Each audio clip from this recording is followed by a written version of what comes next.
ወንዳማሹ ወንዳማሹ እዩት ጀግንነቱን ስጡኝ ይላል ብራቱን ካባቱ። ሰላም ጤና ይስጥልን ተመልካቾቻችን ከአንከር ሚዲያ ዝግጅት ክፍል ያክብሮ ሰላምታችንን እናቀርባለን። በወቅታዊ የፋኖ የተጋድሎ እንቅስቃሴዎች እንዲሁም በሌሎች ከፋኖ ጋር በተያያዙ ጉዳዮች ላይ የአማራ ፋኖ ብሔራዊ ንቅናቄ ወታደራዊ ቃል አቀባይ ሻለቃ አበበ ሙላቱን እንግዳ በማድረግ ጋብዣለሁ። ሻለቃ አበበ ሙላቱ በጣም ነው ማመሰግነው። እስቲ ባለፉት 2-3 ቀናት ውስጥ የተደረጉ ወታደራዊ እንቅስቃሴዎች ካሉ።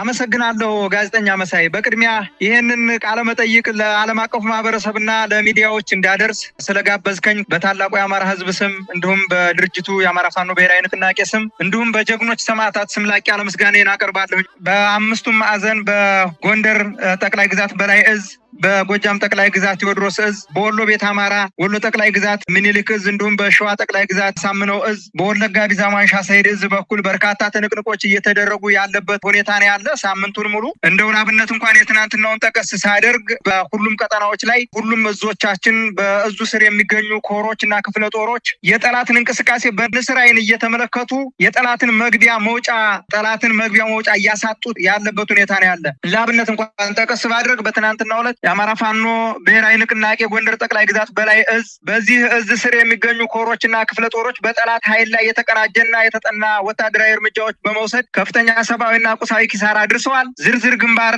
አውደውሎች እንደሚከተለው እንግዲህ የትናንቱን ማለት ነው እንደሚከተለው አቀርበዋለት ማለት ነው። ጎንደር በመገጭ ግድብ ዙሪያ የተካሄደ አውደ ውጊያ ስንመለከት ጎንደር ጠቅላይ ግዛት በላይ ዘለቀ እዝ ዳግማዊ ቴዎድሮስ 5ኛ ኮር ጎንደር የበጋሻው ክፍለ ጦር ከአጼ ፋሲለደስ ከጎንደር ከቃኘውና ከቴዎድሮስ ብርጌዶች በተውጣጡ አመራሮችና አባላት በመገጭ ግድብ ከቀኑ 11 ሰዓት ጀምሮ በተቀናጀና በተጠና ጥቃት በመገጭ ግድብ ዙሪያ በሰፈረው የጠላት ኃይል ላይ ጥቃት ተፈጽሟል። ጠላት ከአዘዞ ካምፕ በዙ 23 የታገዘ ተጨማሪ እግረኛ ሰራዊት በማስገባት ራሱን ለመከላከል ቢጥርም ከፍተኛ ድንጋጤ ውስጥ ሆኗል። በዚህም ምክንያት በጎንደርና በጠዳ ከተሞች ከፍተኛ ወታደራዊ ውጥረት ሰፍኖ ውሏል። በጠላት ላይ የደረሰ ኪሳራ 5 የተደመሰሱ የጠላት ኃይል ከ10 በላይ ቀላል ቁስለኛና ከባድ ቁስለኛ ይገኙበታል። ሁለተኛው በጋና ዮሐንስ ቀበሌ የተፈጸመ የደፈጣ ጥቃት ጎንደር ጠቅላይ ግዛት በላይ ዘለቀ 202ኛ ኮር በጌምድር ክፍለ ጦር አይሸሽም ዮሐንስ ብርጌድ ቃኝ ሻለቃ ከላይ አርማጭሆ ወረዳ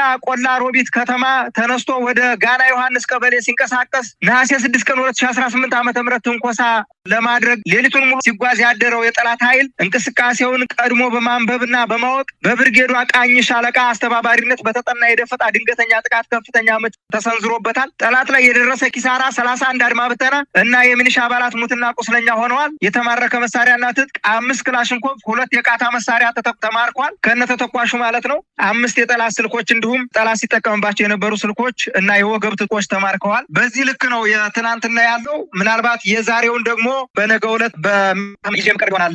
የግንባር አውደውሎችን ጋዜጠኛ መሳይ አመሰግናለሁ። ሻለቃ አበበ እንግዲህ በተለያዩ የአማራ ክልል ቀጠናዎች የአገዛዙ ሰራዊት ያለ ውጊያ የፈረሰ እጅ እየሰጠ እንዳለ እንሰማለን። በተለይ በእናንተ ባላችሁበት ሰሜን ሸዋ በሸዋ ቀጠና እንደዚሁም በአራያ ወሎ ቤት አማራ አካባቢ የአገዛዙ ሰራዊት በከፍተኛ ቁጥር ምድብ ቦታውን ምሽጉን እየተወ ወደ ፋኖ መንደር እየገባ እጅ እየሰጠ ወይም ወደ አገኘው አቅጣጫ እየሸሸ እንዳለ እንሰማለን። ምናልባት በተግባር መሬት ላይ ያለውን መረጃ ማካፈል ይቻል ይሆን? ምክንያቱስ ምንድነው ብላችሁ ትገምታላችሁ? አመሰግናለሁ በድጋሜ ጋዜጠኛ መሳይ። እውነት ለመናገር አገዛዙ የሞት ሽረት ትግል ነፍስ አውጭኝ ካልሆነ በስተቀር ሰራዊቱ ራሱ በራሱ ጊዜ እየከዳው ያለበት ሁኔታ ነው ያለው። እንዳው ከ112ኛ አየር ወለድ ክፍለ ጦር ወደ አጼ ምኒልክ ክፍለ ጦር ምክትል 10 አለቃ ስመኝ ሙላቱ መሰናክል አስወጋጅ ነው በአገዛዙ መከላከያ ሰራዊት ውስጥ የሚንቀሳቀሰው። ሌላው ምክትል 10 አለቃ ኤልያስ ዳምጤ የተባለ እንደዚሁ ሁለት ሆነው 2 ጥርጥር ክላሽ 2 የደረት ትጥቅ 2 ኤፍ1 ቦምብ 180 ተተኳሽ ይዘው የአማራ ፋኖ ብሔራዊ ንቅናቄ ሸዋ ጠቅላይ ግዛት አሳምነው እዝ አጼ አምደ ጽዮን ኮር አጼ ምኒልክ ክፍለ ጦርን ተቀላቅሏል። ከቅንዱ ቸሩ ስናይፐር ተኳሽ ነው። ይሳቅ ፈቃዱ ደሽቃ ተኳሽ ነው። እነዚህ ሁለቱ ራስ አበበ አረጋይን የተቀላቀሉ ሲሆኑ 3 ኤፍ1 ቦምብ ይዘዋል። 1 ሳንጃ ጩቤ ይዘው የራስ አበበ አረጋይ ክፍለ ጦርን ተቀላቅለዋል ማለት ነው። ሌላኛው አጼ አምደ ጽዮን አጼ ዳዊት ክፍለ ጦርን የተቀላቀሉ ከ101ኛ አየር ወለድ ክፍለ ጦር 5ኛ ሻለቃ የተቀላቀሉት መሰረታዊ ወታደር ኤልያስ ጸጋዬ እንዲሁም መሰረታዊ ወታደር ጊዜው የማታ የሚባል መሰረታዊ ወታደር ነው። ጊዜው የማታ የሚባል 2 ጥርጥር ክላሽ 4 ቦምብ 2 ትጥቅ 440 ተተኳሽ ይዘው አጼ አምደ ጽዮን ኮር አጼ ዳዊት ክፍለ ጦርን መቀላቀል ችለዋል። ሌላኛው ከ112ኛ አየር ወለድ ክፍለ ጦር ወደ ንጉሥ ሳህለ ሥላሴ ክፍለ ጦር የተቀላቀሉ ናቸው። በአማራ ፋኖ ብሔራዊ ንቅናቄ ሸዋ ጠቅላይ ግዛት አሳምነው እዝ አጼ አምደ ጽዮን ኮር ንጉሥ ሳህለ ሥላሴ ክፍለ ጦርን የተቀላቀሉት 2 ለደህንነታቸው ስማቸው ያልተጠቀሱ 2 ክላሽንኮቭ 2 ትጥቅ 3 ቦምብ 175 ተተኳሽ ይዘው ንጉሥ ሳህለ ሥላሴ ክፍለ ጦርን ተቀላቅለዋል። ሌላኛው ከ111ኛ ኮማንዶ ክፍለ ጦር ወደ ኃይለ ማርያም ማሞ ክፍለ ጦር የተቀላቀሉ ናቸው። ከሰምኮር ኃይለ ማርያም ማሞ ክፍለ ጦር ተቀላቀሉ ናቸው። ጠቅላላ 10 የሰራዊት አባል 8 ትጥቅ 14 ቦምብ 1025 ተተኳሽ 8 ክላሽንኮቭ የአማራ ፋኖ ብሔራዊ ንቅናቄ ሸዋ ጠቅላይ ግዛት አሳምነው እዝን የተቀላቀለ ያገዛዙ ሰራዊት ነው። በዚህ ሰሞን ብቻ ምናልባት ለአብነት የአማራ ፋኖ ብሔራዊ ንቅናቄ ሸዋ ጠቅላይ ግዛት አሳምነው እዝ የሚንቀሳቀስበት ቀጠና ላይ ያለውን ለአብነት አነሳሁት እንጂ በመጀመሪያ በመግቢያ እንደጠቀስኩት በጎንደር ጠቅላይ ግዛት በላይ እዝ፣ በጎጃም ጠቅላይ ግዛት ቴዎድሮስ እዝ እንዲሁም በወሎ ጠቅላይ ግዛት ሚኒሊክ እዝ እንዲሁም በቢዛሞ ወለጋ ቢዛሞ አንሻ ሰይድ እዝ በሚንቀሳቀሱበት ቦታ ላይ ያገዛዙ ጥምር ጦር ሙሉ በሙሉ እየከዳ ያገዛዙን ኢሰብአዊ ድርጊት እየተቃወመ ወደ ማህበረሰቡ እየተቀላቀለ ያለበት ሁኔታ እንዳለ መጠቆም እችላለሁ። ይህም የሆነበት ትልቁ ምክንያት በተለይ የአማራ ፋኖ ብሔራዊ ንቅናቄ ከድርጅት ምስረታው አንስቶ በከፍተኛ ሁኔታ በማደራጀትና ከፍተኛ ኃይል በማደራጀት በተለያዩ አውደ ግንባሮች ላይ አውደ ውጊያዎች ላይ ያገዛዙ ጥምር ጦር ከፍተኛ የሆነ ምት እየደረሰበት ስለሆነ እንደማያሸንፍ ሙሉ በሙሉ ጠንቅቆ ስለሚያውቀው በተለይ መሬት ላይ ያለው እግረኛ ሰራዊት የአማራ ፋኖን ትግል አሳረኛው ፋኖን ትግል ሊቋቋመው እንደማይችልና ሊያሸንፈው እንደማይችል 100% እርግጠኛ የሆነው ያገዛዙ እግረኛ ሰራዊት ሙሉ በሙሉ እየፈረሰ ያለበት ሁኔታ ነው ያለ። አገዛዙም አየር ላይ በሚባል ሁኔታ እየተወራጨ ያለበት ሁኔታ እንዳለና በከፍተኛ ስጋት ውስጥ መግባቱ ያገዛዙ ጥምር ጦር እየከዳ ያለበት ሁኔታ እንዳለና በከባድ ጭንቀት ውስጥ መሆኑን መጥቀስ ፈልጋለሁኝ። ጋዜጠኛ መሳይ እንግዲህ ሻለቃ አበበ ሙላቱ ስርዓቱ በወታደራዊ በኩል ብቻ አይደለም እየፈረሰ የሚታየው። መረጃዎች እንደሚያሳዩት ፖለቲካዊ አመራሩም ግራ በተጋባ ሁኔታ ውስጥ ነው ያለው። ህወሓትና ፋኖ ተያይዘው እየመጡ ነው በሚል ስጋት እናንተ ባላችሁበትም ቀጠና በወሎም በሌሎችም የአማራ አካባቢዎች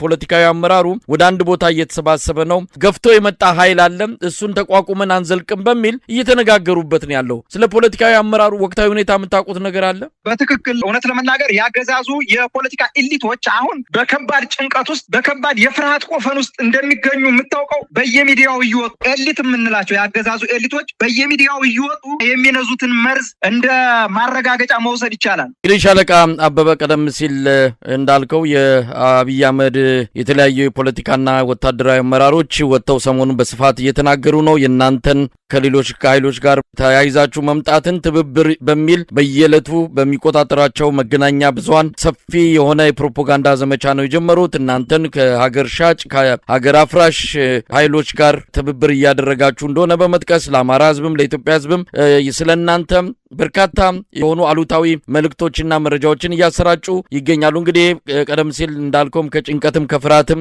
ሊሆን ይችላል። ግን በአንዳንድ ጉዳዮች ላይ ምናልባት ያነሷቸውን ሀሳቦች እንዴት ትመለከታላችሁ? በትክክልም እናንተን ሊገልጽ የሚችል ነው ወይ? አሁን በጀነራል ባጫ ደበሌ ባለፈውም በቢቢሲ የተናገረው ለአንድ ሚዲያም ከሰሞኑ የተናገረው አቅም እንደሌላችሁ እናንተ ላይ ያነጣጠረው አቅማችሁን አሳንሶ የማሳየቱን ዘመቻ እንዴት ታያለ? ምንም በላይ ከሀገር አፍራሽ ኃይሎች ጋር ይተባበራሉ፣ ሀገር ሊያፈርሱ ነው እያለ በማህበረሰቡ ላይ የሐሰት ፕሮፓጋንዳ እየነዛ ነው ያለ። በታሪክ አጋጣሚ አንድ ነገር የዓለም አቀፍ ማህበረሰብ ሊያውቀው የሚገባው የአማራ ህዝብ አገር አፍርሶ ሳይሆን አገር አጽንቶ ነው የሚታወቀው።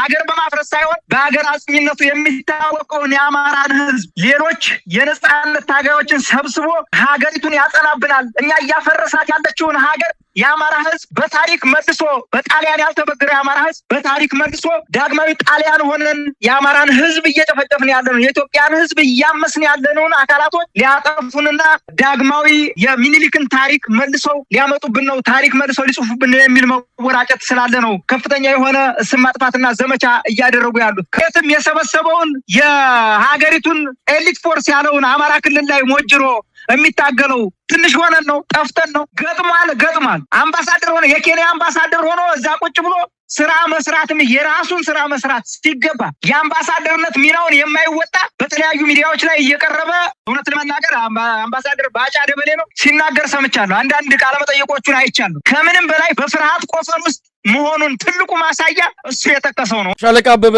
እንግዲህ ሰሞኑን ከሰማናቸው መረጃዎች ወይም ዜናዎች አንዱ በጉራጌ አበሸጌ 3 የአማራ ተወላጆች ፋኖን ተደግፋላችሁ በሚል በአገዛዙ ታጣቂዎች በጥይት ተደብድበው የተገደሉበት ወይም የተረሸኑበት ክስተት ነው። የክስተት ኢትዮጵያውያንን አሳዝኗል። የአገዛዙ የደህንነት የቀጠናው የደህንነት ኃላፊ የሰላምና ደህንነት ኃላፊ ሽፍቶች ናቸው እርምጃ የተወሰደባቸው ዘራፊዎች ስለሆኑ ነው የሚል መግለጫ መስጠታቸው እንደዚሁም የቤተሰቦቻቸውን የሟቾቹም የተገደሉትን ቤተሰቦች እያስፈራሩ እንዳለና መንግስት እርምጃ እንዳልወሰደባቸው እየገለጹ ነው ያሉት። በአጠቃላይ በአካባቢው ከፍተኛ የሆነ በአማራ ተወላጆች ላይ ያነጣጠረ ጥቃት ሲፈጸም የቆየ ነው። እንዲህ አይነቱ የመረሸን እርምጃ ደግሞ ከቅርብ ጊዜ ወዲህ በስፋት እየተካሄደ ነው። ምን ማለት ይቻላል? የእናንተ ቀጠና የአማራ ፋኖ ብሔራዊ ንቅናቄ ሸዋ ጠቅላይ ግዛት አሳምነው እዝ በጉዳዩ ላይ መግለጫም አውጥቷል። እስቲ በዚህ ላይ ምን ማለት ይቻላል? ሻለቃ አበበ እያደረገው ያለውን ሂደት ከዚህ በፊት በየመድረኩ ስንናገር ቆይተናል። ይሄ ዓለም አቀፉ ማህበረሰብ የሚያውቀው ነው። ስለዚህ በንጹሃን ወጣቶች ላይ የሚፈጸመውን የግፍ ግድያ እና የወታደራዊ ግዳጅ አፈሳን በተመለከተ ከዛ በዘለለ ደግሞ የአዲስ አበባን የፖለቲካ ሴራ አስመልክቶ ከአማራ ፋኖ ብሔራዊ ንቅናቄ ሸዋ ጠቅላይ ግዛት አሳምነው እዝ የተሰጠ መግለጫ አለ በትናንትናው ዕለት። ስለዚህ የአማራ ህዝብ የተደቀነበትን የህልውና አደጋ ለመመከት እና ተፈጥሯዊ ሰብአዊ መብቱን ለማስከበር የሚያደርገው ፍትሃዊ ትግል በከፍተኛ ህዝባዊ ድጋፍ ወደፊት እየገሰገሰ ያለበት ሁኔታ እንዳለ በዛ መግለጫ ላይ ተጠቁሟል። ነገር ግን የስርዓቱ ወንበር አስጠባቂዎች ወይም የስርዓቱ አስፈጻሚዎች ትግሉን ማቆም እንደተሳናቸው ትልቁ ማሳያ የአማራ ፋኖ ብሔራዊ ንቅናቄ አማራ ፋኖ በአጠቃላይ እያደረገው ያለውን ወታደራዊ የትጥቅ ትግል ወታደራዊ ፖለቲካዊ የትጥቅ ትግል እያደረገ ያለውን መቋቋም ሲያቅታቸው ሲሳናቸው በንጹሃን ወላጆች፣ ህፃናት፣ አዛውንቶች፣ ወጣቶች ላይ አፈሳ በማድረግ በሚንቀሳቀሱበት ሁላ የሚያደርሱት የግፍ እርምጃ ከምንም በላይ ቅድም በመግቢያ እንደጠቀስኩት የሽብር ተግባር እንደሆነ የዓለም አቀፍ ማህበረሰቡ ሊያውቀው ይገባል። ገዳያችን ጨፍጫፊያችን ከምድረ ገጽ ሊያጠፋን የተነሳው እያጠፋን ያለው የብልጽግናና የብልጽግና ስርዓት ብቻ ነው። ይህንን ስርዓት ደግሞ ለአንድና ለመጨረሻ ጊዜ ልናስወግደው መስመሩ ላይ እንገኛለን። ገጥመናል፣ መጨረሻውን እናየዋለን። ይህን ነው ማለት የምፈልገው። ጋዜጠኛ መሳይ በጣም አመሰግናለሁ። አርበኛ ሻለቃ አበበ ሙላቱ የአማራ ፋኖ ብሔራዊ ንቅናቄ ወታደራዊ ቃል አቀባይ፣ እግዚአብሔር ይስጥልኝ። መልካም ቀን። ገዳይ ሲል ነው የወንድ ልጅ ሞቶ ገዳይ ሲል ነው የወንድ ልጅ ሞቶ ገና በለጋነት ሳይሰፋ ደረቱ አንዱ ፍሬ በሽን በመስማት ይሆናል ገመዱ ወንዳማሹ